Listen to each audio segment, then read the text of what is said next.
தர்மம் ஏன்?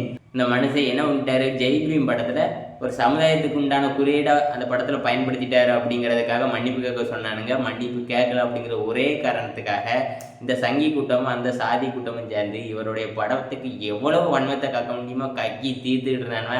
மனுஷன் எதை பற்றியும் கவலைப்படாமல் நீ வாழ்த்துனா வாழ்த்து, தூத்துனா தூத்து, நான் என் வேலையை செஞ்சுக்கிட்டே இருப்பேன்னு பிள்ளைங்களை படிக்க வச்சு அவர் உண்டு அவர் வேலை உண்டுன்னு போயிட்டுருக்காரு. இதே வன்மத்தை எதுக்கு விஜய் மேலே கொட்ட மாட்டேங்கிங்கன்னு நான் நினைக்கிறேன். சீமான் மேலே ஏன் கொட்டுறீங்கன்னு கேட்குறேன். சீமான் தமிழ் தேசியம் பேசுறாரு, அவரை பிடிக்க மாட்டேங்குது. அப்போ யாரை தான் உங்களுக்கு பிடிச்சிருக்குது?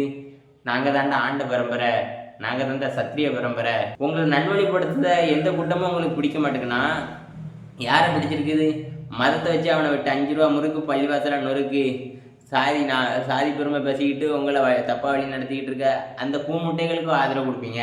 ஆனால் மக்களுக்கு மாணவர்களுக்கு கல்விக்கு மண்ணுக்கு மக்களுக்கு சேவை செய்கிற அரசியலையும் நடிகர்களையும் பிடிக்க மாட்டேங்குது. எதுக்கு? உளவியலாக உங்களை முட்டாளாக்கி வச்சிருக்கானுங்க இந்த சாதி கட்சியும் மத கட்சியும் திராவிட கட்சிகளும். புரிஞ்சுக்கிடுங்கடா மக்கள்.